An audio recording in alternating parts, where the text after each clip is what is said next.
Welcome, everyone. Happy Monday morning, afternoon, evening, depending on where you are joining us from in the world today. We are so happy to have you back for another fabulous Power to Fly Chat and Learn event. And I cannot wait to introduce you to our speaker. But before we do so, I just want to give everybody a couple quick housekeeping notes. Really helpful if either you have never been to a Power to Fly event before. If so, welcome. We're so happy to have you. Or if maybe it's been a while since you've joined us for a chat and learn. So just a couple things to know is that your participation is key. We want to encourage it, foster it, welcome it any way we can. So if you would like to participate, if you'd like to share your smiling maskless faces safely with us, you are more than welcome to do so. There is no need to be Instagram perfect. I think I'm on day 4 of dry shampoo, messy bun combo. We all have our own struggles in life. And so just know that you don't have to be, camera ready. We want to meet you where you are. If you are in a non-traditional workspace, if you had furry coworkers supervising you right now, if you have a child supervisor who is lording their Cheerio time over you, totally understand it, y'all. Bring it. We want to meet you where you are today and want you to feel comfortable joining us. Now, you don't have to worry about if you have any kind of privacy concerns. As long as you don't come off mute today, you will not show up during the live stream or the recording of today's event. But if you do want to participate in other ways, you can always send in any questions or comments you have for our speaker into the Zoom group chat. You're also welcome to DM your question to me and I will raise it and keep you anonymous. Now, like I said, today's session is being recorded. So what that means for you is that you don't have to take notes. You get to sit back, enjoy the amazing advice and expertise Lisa is about to deliver for us, and not have to worry if you missed out on, list item 3 of 5 or what that great resource was. You can always go back and rewatch this recording. Now, we're live streaming it to our YouTube channel. And then we're also going to post the recording on our website. Usually happens in about 1 to 2 days. Now, we will let y'all know when that happens. We'll send you an email so that way you can come back and rewatch it on our platform. But if Lisa says something today that is just so mind-blowing, you cannot wait to share it with a coworker or a friend or relative, you don't have to wait 1 to 2 business days. You can head over to our YouTube channel. Our videos are usually posted within about 5 to 15 minutes of the end of the live stream. And you can check it out. You can share those videos. You can search a huge section of our recorded library there. Or you can check it out on our website where you can search our full archive of past videos. Now, if you do want to keep up with us on various social media platforms, we would love to have you take photos or video as we go. Let your social media network know that you are learning with Power to Fly. If you want to tag us, you can. You can also use our preferred hashtag Power to Fly, all one word, obviously. But if you want to tag us, we are at Power to Fly on LinkedIn, Twitter, Facebook, YouTube, and Instagram. We would love to keep up with y'all there. We share a lot of really awesome resources and links and all kinds of great stuff there. So definitely check those out. Now, our speaker here is here today on behalf of the NBA. Now, we are so happy to partner with the National Basketball Association. If you are curious about anything that Lisa tells us today about the NBA, or if you just want to learn a little bit more about this work, I definitely recommend that you head over to their company page and check them out. I'll share the link with you in just a moment. But it's super, super great. It's an awesome place where you can check out more information about the NBA. You can take a look and search their open roles. And if there's nothing listed right now that suits you, or if maybe you're not actively seeking, you're just kind of, keeping your eyes peeled to see what's out there, I recommend that you follow the NBA. So on our page, at the, what you're seeing in front of you, it'll be at the top right-hand corner. There's going to be a big pink button that says follow. Clicking that does some really great things for you, but effectively it works like your friend at the NBA. It's going to let you know when they post new roles. So it's really great. We keep you up to date there, but it's also going to let the NBA know that you are interested in working with them before you even fill out an application. So it's a really awesome way to make sure that you stay on great companies' radar like the NBA, but also that they stay on your radar and we help you, to kind of make the most of these tools on Power to Fly. So absolutely check those things out. Now, I'm really excited to introduce you to our speaker. So Lisa Farrow is here with us today as an Agile Coach and Scrum Master for the NBA. And she teaches and supports teams across the NBA's IT organization to use fit-for-purpose Agile project frameworks to create digital transformation solutions for league operations. Now, as a business agility partner, Lisa focuses her energy on advancing the organization and team culture to respond to change while improving productivity, innovation, as well as delivery times. Now, Lisa's experience and education formula includes a 23-year multiple industry marketing career, a stack of Agile certifications and degrees in computer science and marketing. Lisa, we are so happy to have you join us today. I cannot wait to start digging in on some of these questions. One of the things that we had talked about prior to the session starting was your status as a returner. You were out of the workforce and then came back into it. Could you tell us a little bit about that journey for you and what that was like? Yeah, so thank you, Meg, for first of all, you and the Power to Fly team of inviting me here today. I think this is a wonderful platform. So hopefully our conversation will be super informative for those. And in terms of just, I took a break, let's just call it that. In 2019, I had been working in marketing for a very long time and had that continual voice at the back of my head saying, do you want to still keep doing this or do you want to try something else? And so I really took that time, and this was pre-pandemic, so not pushed to make this move, but I just for myself felt like I wanted to make a change and wanted to explore other areas where I can have impact. And so through a lot of conversation, a lot of research, I came across this area of Agile. I had some initial sort of touch on it while I was working at SiriusXM and had one little course, but I at that time, I wasn't really figuring that it would be a place where I would land. But through more research and conversations, explored a number of options, and the path to Agile was just lit up like a runway. And so I, continued to get some education, get some certifications, and make sure that it aligned with who I was and what I wanted to do, where I felt like I could really make an impact. So that's how I made the shift. Excellent. Thank you so much for sharing that with us today. So hopefully if you are also either a returner or someone who has taken a career break at some point in your life, hopefully this will resonate with you a little bit more since Lisa has been where you have been before. Now, some of the main takeaways you can expect to get from today's session are up on the screen in front of you. Now, we identified these both via conversations with Lisa prior to today's session, as well as by checking out the questions that you all submitted when you registered. So these are the areas that we're going to try and cover today, but just understand that if you are here, you took time to be with us live and took time out of your day to focus on this with us, we want to make sure that you get prime treatment. So if you have a question or you want to expand on something that Lisa's saying, let us know in the chat. You have the ability to drive the conversation. So let us know where you want to take it so we can get you the answers you came for. Now, we're going to talk about some different ways that Agile practices can help you improve your organization. We're going to discuss the impacts that Agile practices might have on your career growth. And then we're going to talk about how you can apply these Agile practices to your job search strategy. Now, I'm going to be turning my slides off and on during the next hour as we go through these questions. But like I said, if you have a question and you want to expand on it, send it over into that group chat or you can DM me directly. All right, now, Lisa, let's talk a little bit about the main difference between Agile and Scrum. For myself, I have no idea, but I am also very much outside the IT or the tech field. What are some of the key differences here that people should understand? So first, I want to just do a little definition grounding, because the difference between Agile and Scrum is actually one is part of the other. So let's just start about what is Agile first. So it's in the world of project management, and project management is not new.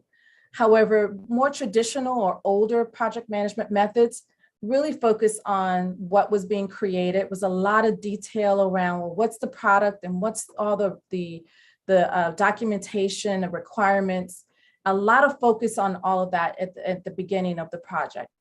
Whereas Agile and the concepts related to Agile really focus around the areas of customer dissatisfaction with some of the older project management techniques, team exhaustion, delays in delivery of the product, budgets being overspent, and a whole host of other issues.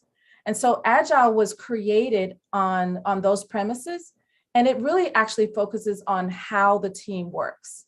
So that's why you'll hear the term, Agile ways of working. It's how the team actually is going to get together and work to achieve their product or their goal.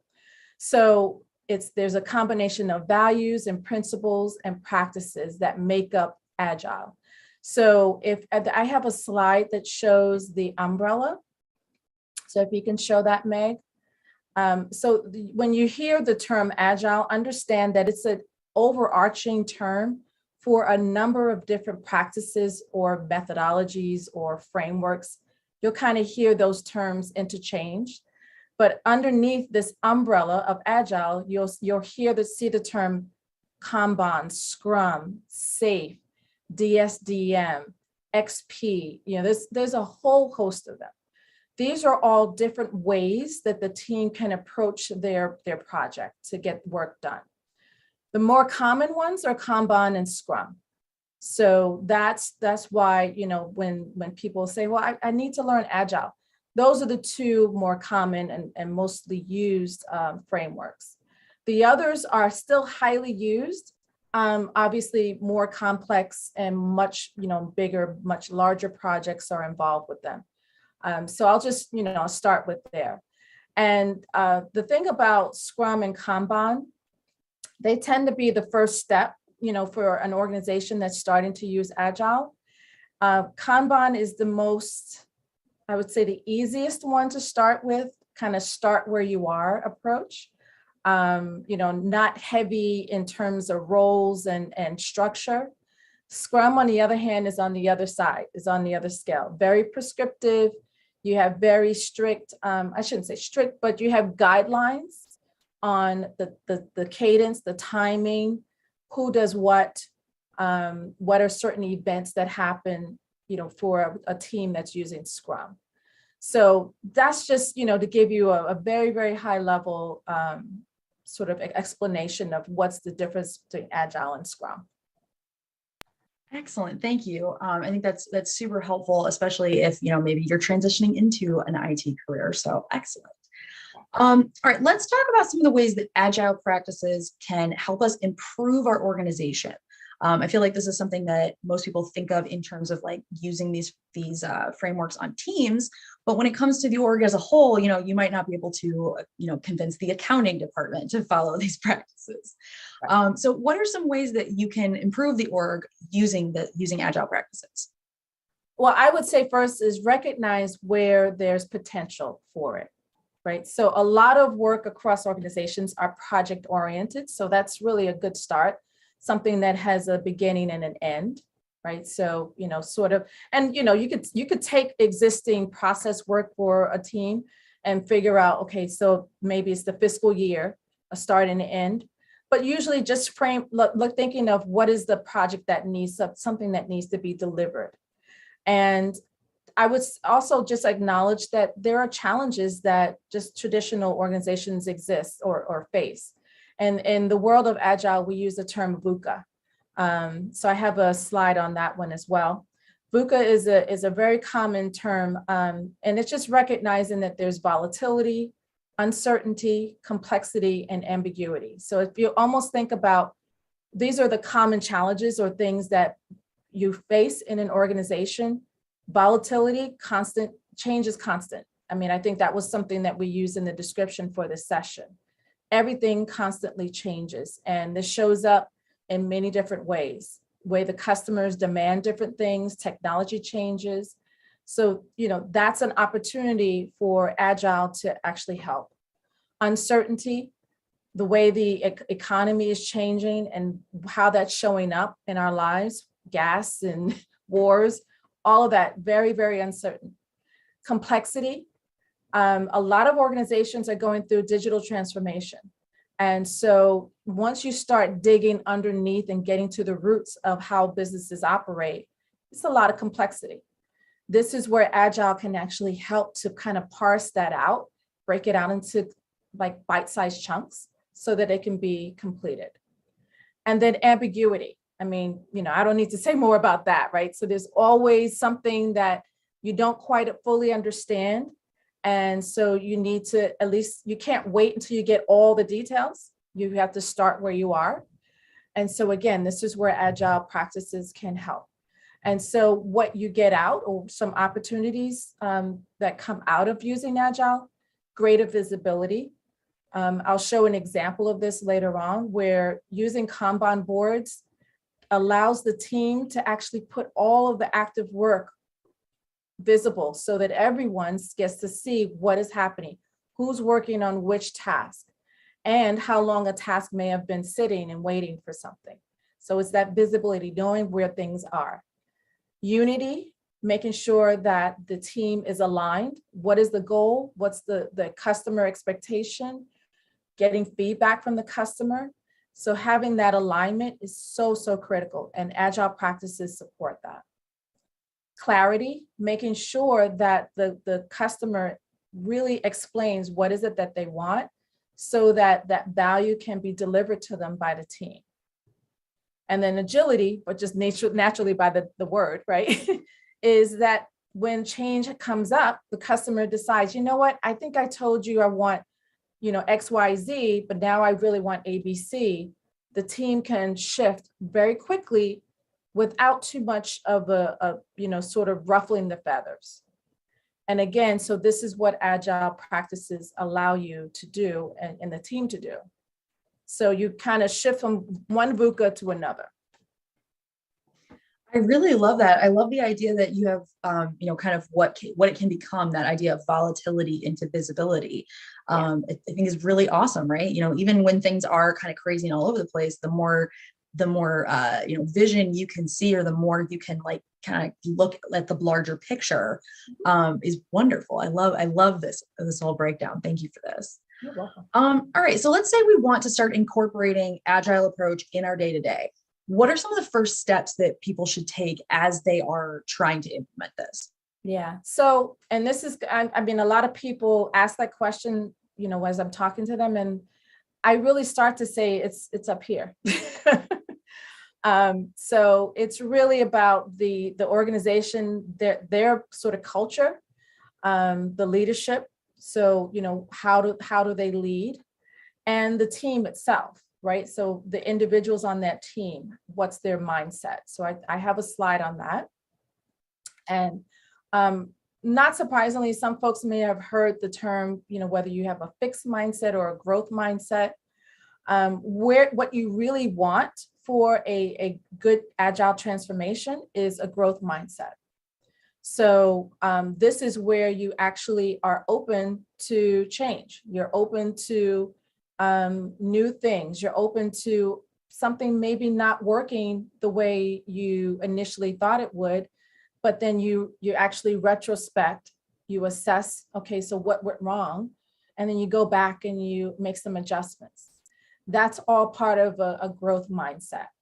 If you, on the other hand, are very fixed in, okay, I need to do it a certain way and certain time, and I can't adjust, as you can imagine, that's not agility. That doesn't speak well or support agility.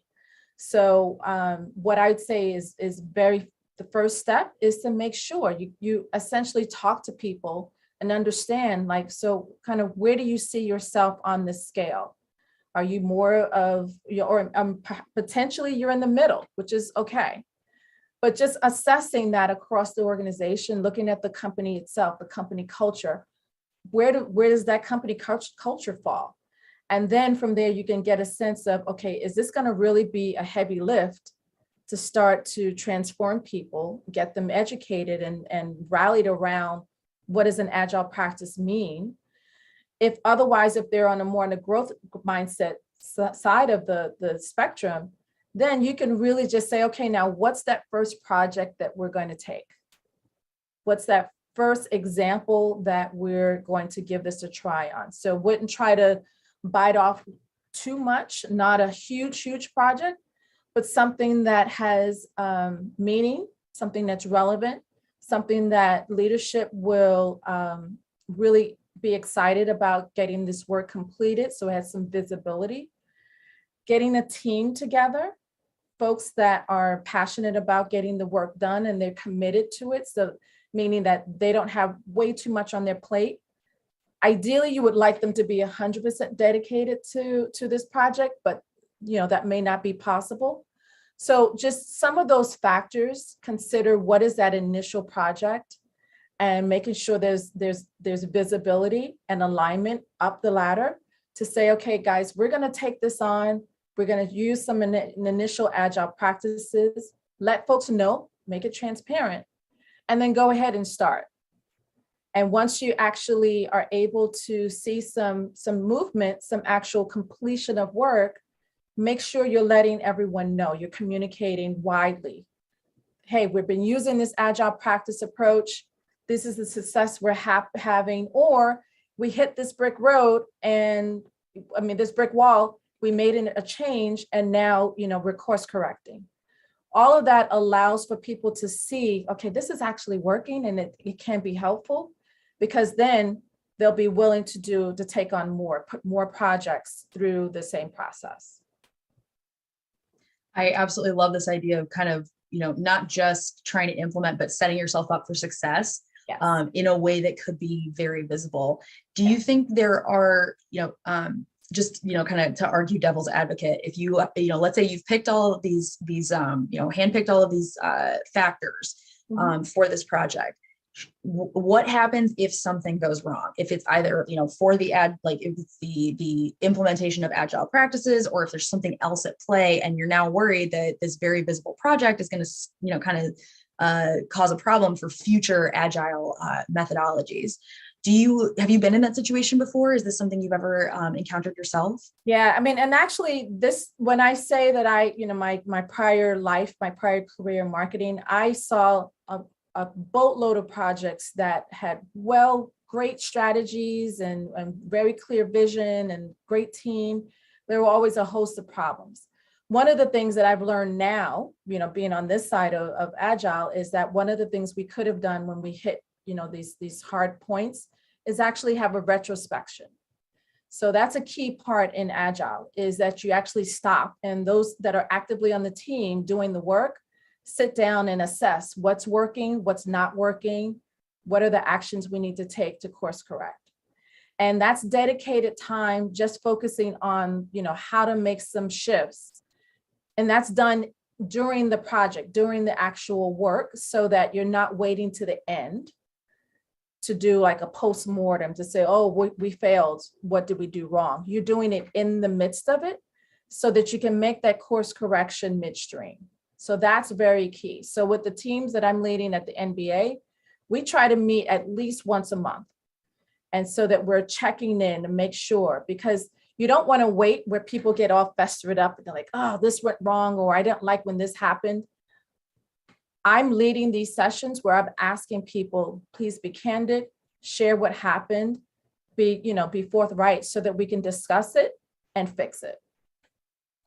I love that. I love that approach. Yeah. Okay. I just want to remind y'all, if you have questions that you would like me to ask Lisa, please feel free to put those in the chat box within Zoom. If you'd like to ask them, if you want me to ask your question but keep you anonymous, all you have to do is DM the question to me instead of sending it to everyone.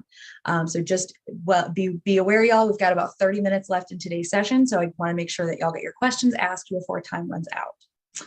All right. I want to pull back a little bit and let's talk about where Agile is useful. Do you think that it is applicable to all careers? So first, I want to say, Meg, I've drank the Kool-Aid. So yes. I've drank the Kool-Aid. So I'm sorry, maybe not Kool-Aid. What's another drink? But I really La Croix, would you say you've had the flavored seltzer? Yes, there you go. I would say yes. And there's a couple of reasons. One, I think it was maybe about 2 years ago, Harvard Business Review just had like a series of their magazines focused on Agile. And it seems as if all of the major consulting companies, McKinsey, Accenture, KPMG, they have all incorporated Agile into their the way they deliver to their clients. Yes, Agile started in software development 20 some odd years ago. And again, some of the same reasons I mentioned earlier, customer dissatisfaction, quality, teams being exhausted, all those reasons. But out of that, we've seen areas such as marketing, HR, legal, all who have projects or processes that can benefit from using Agile practices. And so now you're starting to see a lot of those areas, those functional areas, take on some of these practices. Now, it may not be exactly how software development folks are using it, but they are bringing those, some elements of it in. I've actually read a book where there was a hospital, a surgery team that actually started using Scrum. And they made significant improvements on how they actually use the surgery room. And it simple changes, but through the Scrum process, they were able to identify these that saved them time and money. So I just, I think it would take some work, obviously, to identify some of those nondescript areas, but I think it's possible. All right. So when we're talking about the impact that agility and the agile mindset can have on our professional growth, what do you think that looks like? What have you seen it look like? Well, I've seen, and it kind of goes back to the VUCA, right? Where you have teams that feel like they're empowered. That's one thing. That's the whole notion of self-organized. The leadership is not questioning, well, okay, what are these teams doing? What are you guys working on? How are you making progress? So I think it does support some of those typical challenges where if you ask people, okay, so some of the things that you've been trying to solve, Agile can, if it's done well, it can help to solve some of those issues. So I agree. It's something that I think it starts slowly. Yeah. But I think when it's really in full swing, you get to see a lot of those benefits. Oh, I like that. Okay.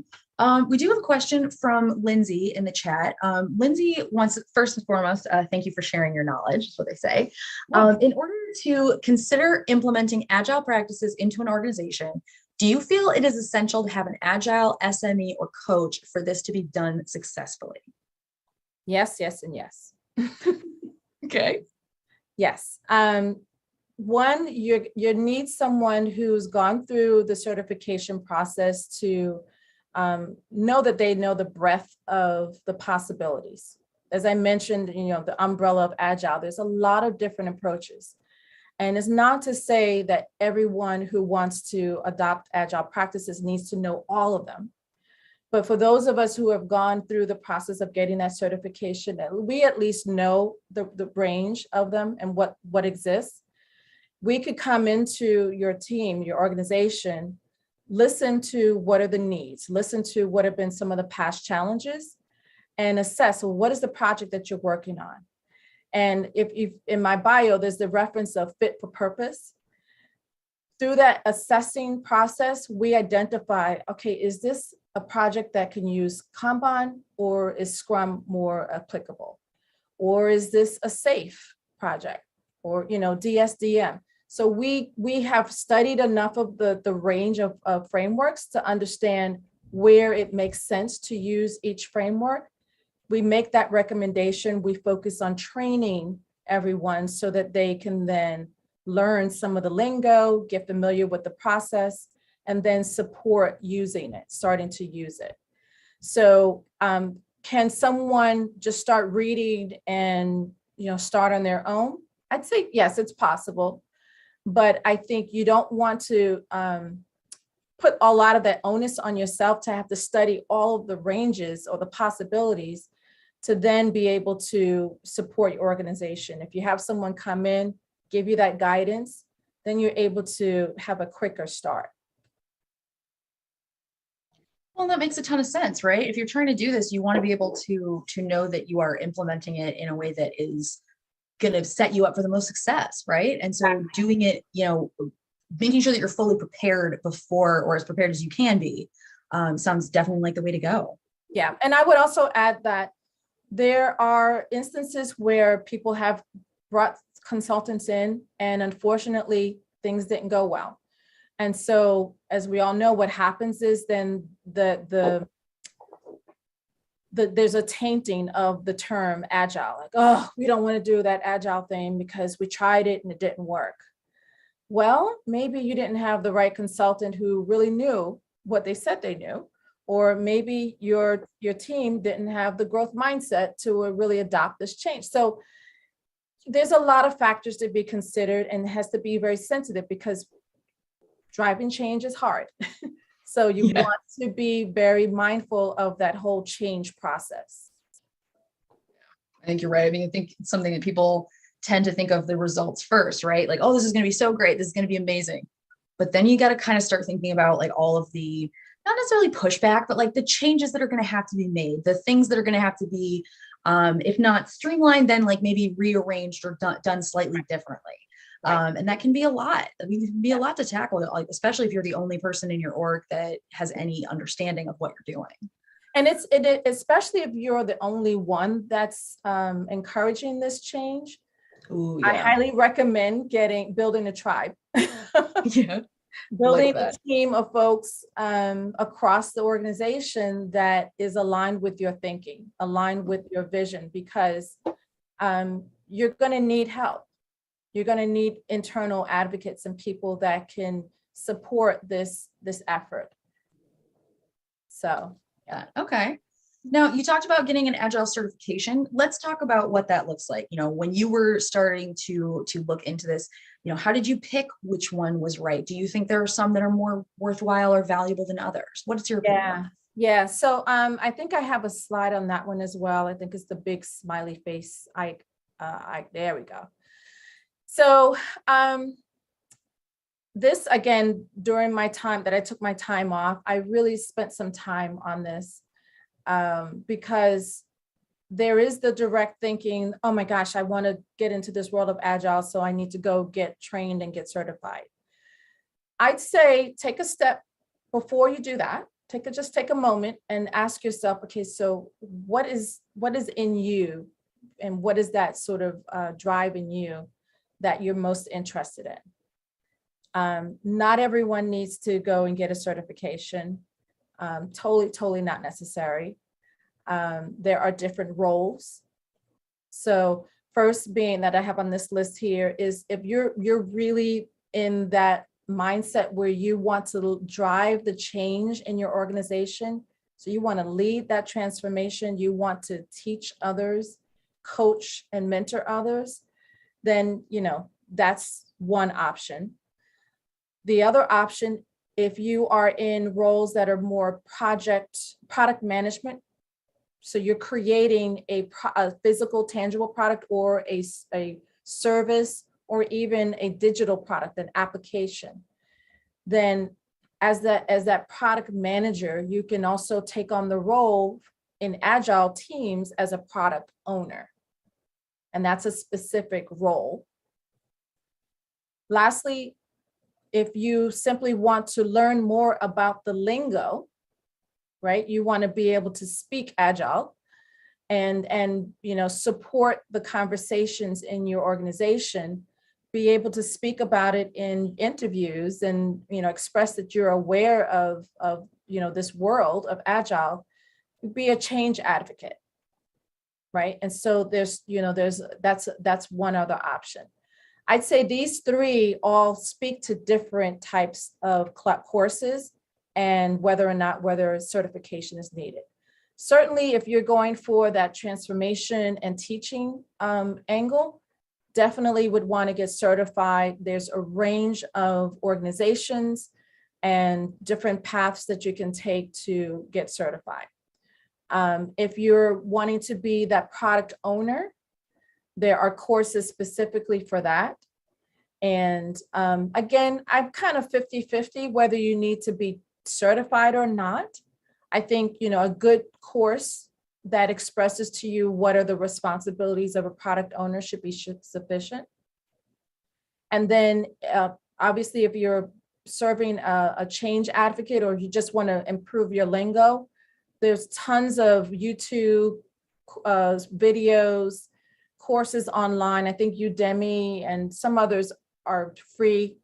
Just a way to kind of understand, like, what does it mean, a stand-up? What is a retrospective? You know, all these, the lingo. So not to say that you got to spend thousands and thousands of dollars taking a class. You can start with just some YouTube videos.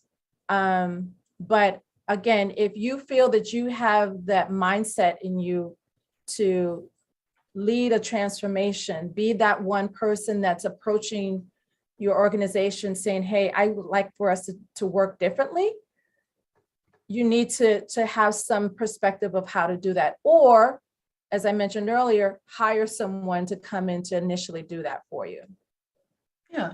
Oh, that makes a ton of sense. And you're right. You know, there are a lot of times where, you know, we talk about, you know, people transitioning to new careers or, you know, upgrading your skills and all of the different options there are for that. But, you know, and there's always some place that's willing to take your money, right? Always. There's always going to be some place saying like, there's a lot of them, a lot of organizations, I'll just say, and a lot of sort of different lingo, and they are expensive. So again, even if you wanted to just dip your toe, start with something small just to see how it fits, how is it growing on you. Even try it on small teams. Yeah. And then you can actually say, okay, now I feel really good about this. Now I want to advance and learn more. Okay. Now, as you've been going through, you know, and seeing people do this, have you ever seen anybody like appeal to their org themselves, saying like, hey, you know, I think that Agile framework or Agile methodologies would be really great for us. I don't know anything about it. Is this something that, you know, we could either bring in an expert or maybe I could learn myself? Because to me, it sounds like if you've got a company that's all about, you know, if they prioritize continuing education or helping you to grow your skill set, this might be a great way to do it. Yeah. Yeah. So for a short while, I actually taught marketers. I'm going to say this slowly. I taught marketers, so people who are in the marketing field, how to use Agile practices for marketing. And so I had a class of, I think we had 6 or 7 people, different companies, different roles. So these were individuals that signed up for this course. And so they were representing I'd see them kind of in that change advocate space where they wanted to learn more. And they were then being responsible to go back and say, okay, here's what I learned. Here's how we can start trying it. So I think that's one way that Agile can start to emerge into an organization. Alternately, there are leaders who read or heard it from other peers and said, hey, we're doing this Agile thing and it's working really well. So then they come back and say, hey guys, figure out how to do this Agile thing, and they push it down on the team. So yeah, I'd say that definitely doesn't sound like the best way to go about it. No. And it's, you know, obviously when, you know, something's being forced down your throat, you're just going to be like, no, I don't want to do this. So I feel like if there's a groundswell of someone who's already working on a team and they're willing to step up and say, hey guys, why don't we try something different? If it's done well, people will embrace it. Again, considering the growth mindset. Yes, of course. Always got to have that growth mindset, or at least as much as you can encourage it in place. Exactly. All right, let's kind of switch gears here and let's talk about how you can apply these practices to your job search strategy. I sit through a lot of chats, especially regarding job searching, and I'm always very interested to see what different people recommend. But this is an aspect or a take that I don't know that I've ever heard before. So let's break this down. If you are job searching and you want to use these Agile practices, how do you go about doing that? So, first I want to share a little story before I answer this. So during the pandemic, you know, I knew I'm going to be home. I knew I had a lot of things that I just figured this will be perfect. I'll get all these things done. all these little projects. And being the agilist that I am, I just said, you know what? I'm going to take a closet door and just make it my personal Kanban board. And I had 3 columns: to do, in progress, done. And I just took stickies, Post-it notes, and I just wrote down everything I wanted to get done, put it in the to-do column. And then I start, like 2 or 3 at a time, put them in progress, work on it, get it done. Take another one, another 2 or 3, work on it, get it done. By the time I was done, a year and a half later, I had a stack of things that I had actually successfully completed. Now, as you can imagine, anything we're doing, whether we're looking for a new job, looking for a new home, looking to move, or any project, you can take the Kanban approach and just break it down into little stories, as we call it in Agile world, user stories, and just essentially take a space where you create a board and you make appropriate columns for the different stages that work has to progress through before it gets done.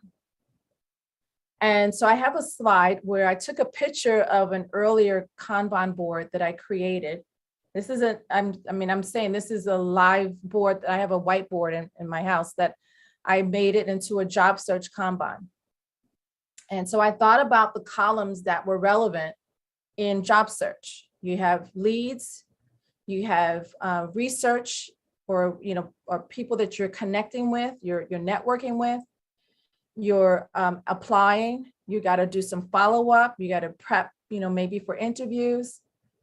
The next stage, when you go to the conversation, the actual interview, and then lastly, I want to consider it done, but when there's an offer, right, and you're negotiating.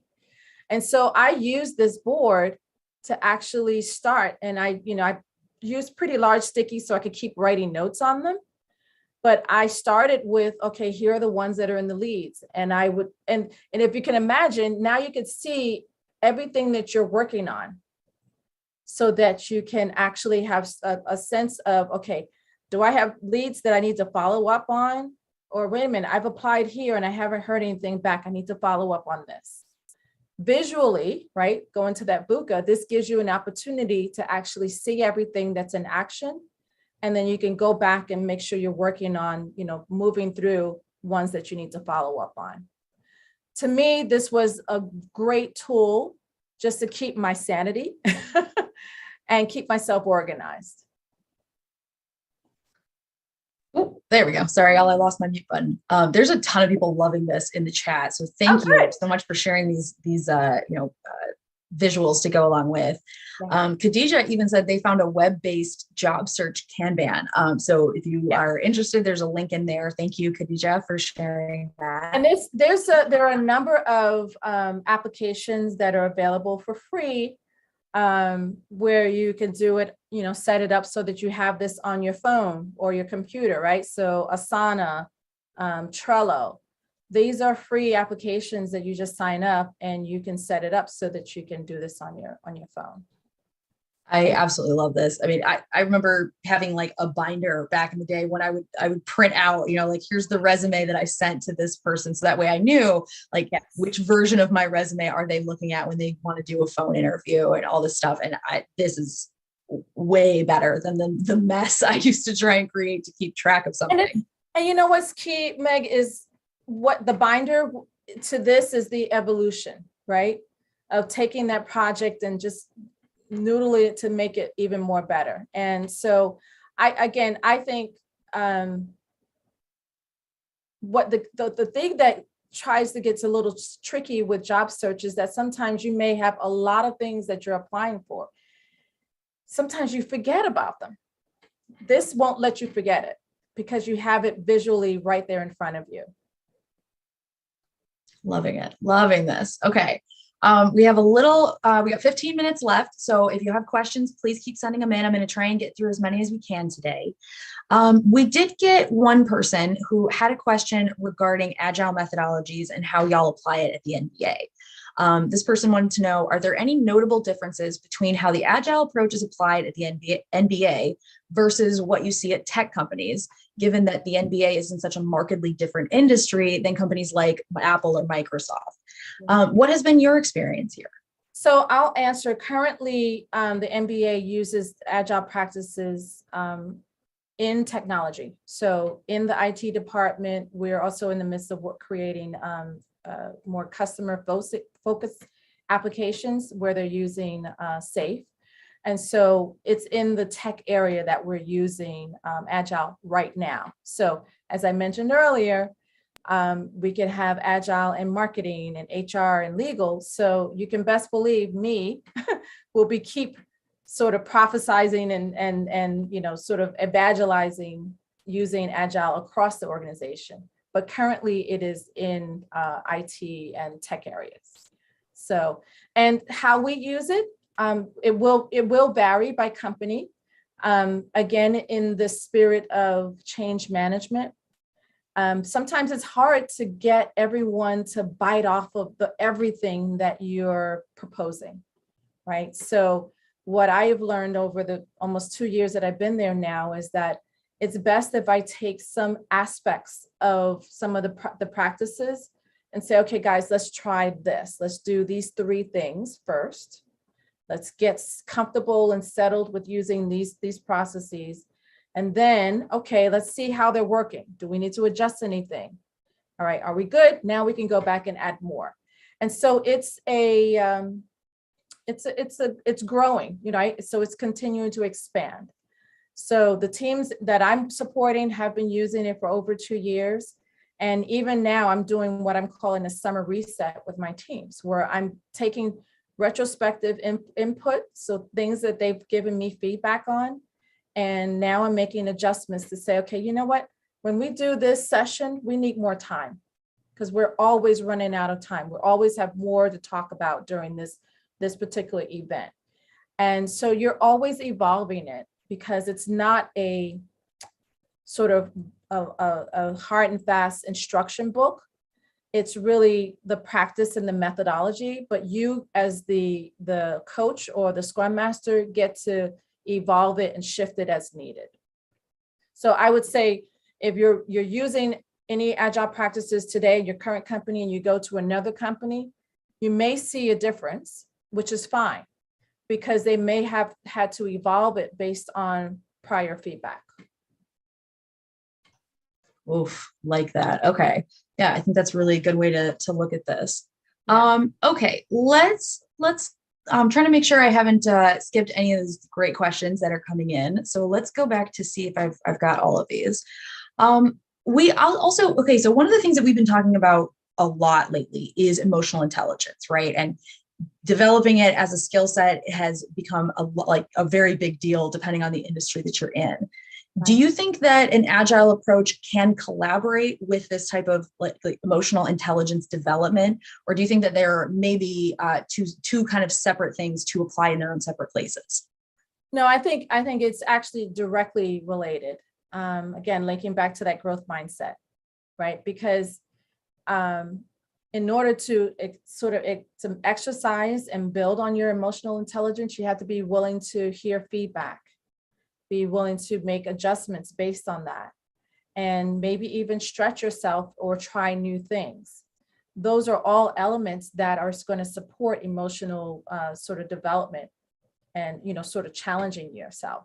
So I see them as being directly related. No, I really like that. I think you're right. You know, it's one of those things that can really, it's not really going to hurt you, right? To try and bring a degree of emotional intelligence someplace. Like I tend to think of it as like kind of the sprinkles on top. Like it's not, you know, it's not something you can do without necessarily. I think it's necessary, but you know, it's definitely something that is going to add to whatever task you're trying to accomplish for sure. And I'll share this also. If you have an individual on the team who is struggling with emotional intelligence, it will come up. It will be apparent, because again, everyone on the team has a role. There's opportunity to when we're doing demos, when we're refining user stories, when we're doing retrospectives, any of that sort of strangling behavior comes up. And it becomes clear not only to the Agile coach or the Scrum Master, but to everyone. Yeah. So it's the accountability is very strong on the team when you're using, so it will show up. Okay. And it, hopefully it can be and will be addressed. Yeah. Oh, one can only hope, right? Yeah. Okay, let's talk about, we have a lot of people that want to discuss, kind of the field that you're in and your transition as well. So I want to take a little bit of time for this here. This person had wanted to know, what types of skills do you think are important to transition into your type of career? And do you need to have a computer science background to do this? So what would you say to somebody who is interested in transitioning into your field? Yeah, so I have to say, my decision to take on the role at the MBA in IT, I wasn't afraid of it because I do have a computer science undergraduate degree, but it would not have been required, right? Because the work that I'm doing as an Agile Scrum, as Agile Coach, again, I'm focusing on how the team is working. Many times, because the technology has advanced from when I did my degree, I have no idea what they're talking about. And I even said that in my interviews. I said, guys, remember, I'm not technical, but that's not what is needed. What is needed is to understand the Agile processes, understand when there are problems, how to get them resolved, coaching people, mentoring people, encouraging people, influencing people without having them be people that you directly manage. So it's a lot of, I would say communication is probably like 90% of it. Being able to recognize that here's a customer that needs something, but here's a team that's trying to maybe go a different direction. You have to corral them together and say, okay, guys, I'm noticing this. So let's make sure we're aligned. So a lot of it is being comfortable communicating, guiding people, coaching people to maybe do things differently. So I would say a lot of my marketing experience played well in this because I was always developing strategy and analyzing data and being aware of little nuances, communicating with people, marketing, communicating, right? So it played very well for me to make this transition into Agile. Very cool. All right. Let's talk about some of the other uses for Agile within companies. A lot of people had expressed interest in how this could work for crisis management. Have you experienced this yourself, or where does your answer on this come from? Yeah, I have not heard of that directly. I have not crisis management specific, maybe a PR. So I know crisis management PR may be somewhat closely related. And again, that may have, when we think about the Kanban flow, that could possibly be an area where Agile practices could work. But I have not seen that directly. Okay. I mean, and honestly, y'all, if you've seen this work, please let us know. We'd love to hear what y'all's experience has been. So please feel free to share that in the chat if you'd like. Yeah. All right. I want to talk about this idea of unexpected change. Part of your VUCA acronyms were dealing with volatility and all of those things that come about when, in the course of life, right? Everybody's doing today for the first time. And so there's going to be unexpected things that happen no matter what. Do you think that Agile practices can help you deal with this unexpected change? Yeah, so one of the key aspects, and I'll speak in the Scrum world, is we create a backlog. And that backlog almost becomes like our virtual whiteboard or just collection of thoughts and ideas and the way the work is organized. And a lot of times when I'm working with the product owners, these are our customers, I'm coaching them to say, look, you're giving the team the vision for what is that product that we're creating and why is it important? Why is it needed? Who are the users? There's some areas that you may not fully know right now. You may have a thought or just an inkling of an idea. And so I encourage them to put that idea on the product backlog, maybe at the bottom of it. But what ultimately happens as the team continues to work together is that there's additional information that comes in, and then they're able to say, oh, that little idea, now we can add to it. And so that uncertainty starts to shift to certainty. And so that user story that was once maybe just one sentence starts to move up the product backlog, and we're able to add more clarity to it. And then finally, we're like, okay, now this user story is ready for us to go work on. So I think it's the acceptance that there's always going to be uncertainty and ambiguity. Everyone, I wake up in the middle of the night thinking like, oh, that's an idea. And it's just a little dot, but I don't want to lose it. So I write it down. And then lo and behold, you start adding more information to it and more detail. And then next thing you know, like, okay, now I'm ready to work on this. So again, it's really how you approach that. Yeah. Not be afraid of it, right? So yes. Oof. Yes. Don't be afraid. Just approach it as a new challenge. I love that advice. yeah. All right. So we have about 4 minutes left. I want to make sure that we saved a little bit of time to talk a little bit more about MBA.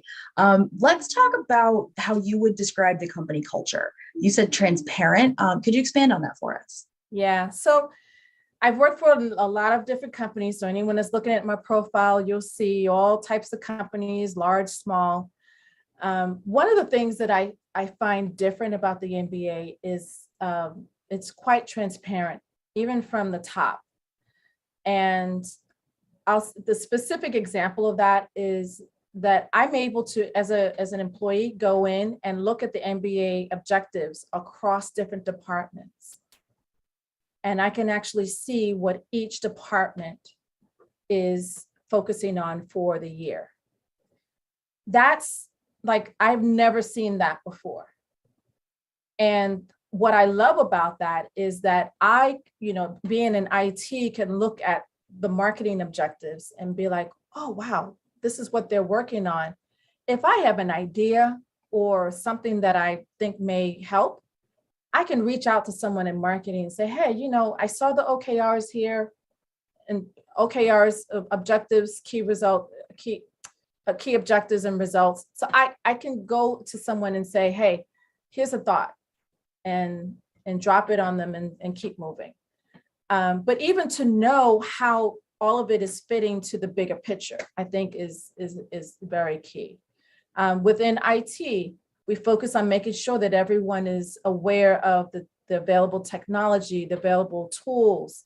So I find across the board in the MBA, transparency is very key. I like that. Yeah. Now we have a lot of people who had asked questions, especially during the chat, about what it takes to land an internship with the NBA, what it takes to be successful in a role with the NBA.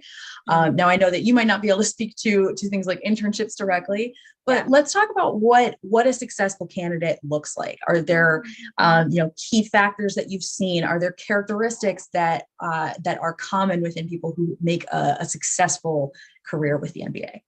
Yeah, so it'll be hard for me to speak on that directly because I haven't really, I've been interviewing people for open roles, but not continually. I just inherently, I think it's really being clear as to why you want to work at the NBA. I'm sure, there are a lot of people that say, oh, I love basketball, but you really got to understand, it's a business. And so the functional area that you're looking to enter, or what is it that excites you about that area and why? And obviously you could go in and say, hey, I'm passionate about basketball, which I am as well, but that's not going to be a reason for them to hire me as a Scrum Master or, as an Agile Coach. So really being clear, why is this role important for you and what value you can add? Now, again, I've drank the seltzer water here. And if you're able to walk into an interview and start talking about how work gets done effectively and efficiently using Agile, or even if you don't want to use the word Agile, practices that you've learned or you know a lot about, go ahead, take that approach. Because obviously you want to stand out. So identifying a way that you differentiate yourself can always be valuable. Excellent. Thank you so much. We are at time today, so I just want to say a real quick thank you to our audience. Y'all put in some amazing questions, both prior to the session and during. So thank you, thank you, thank you. I'm sorry we weren't able to answer all of your questions, but thank you to those who did submit. And then Lisa, obviously, huge thank you to you for taking the time out of your day to spend with us. It has been wonderful to spend the last hour, learning from you and getting to know you a little bit better. So thank you so much for this. Thank you. And actually, our timing is perfect because we have a storm coming through us. My lighting just totally died on me. Yes. Oh my gosh, I know. All right. Well, you stay safe. We had a couple major thunder a while back, a couple days ago, and it was wild. So stay safe. Hopefully it is pretty easy weather for y'all. If this was your first event with us, thank you so much for joining us. We're so happy to have met you. If you are a frequent flyer with Power to Fly, thank you again for your continued support. I cannot wait to see many more of you, new and returning, on future events. Have a nice Monday, y'all.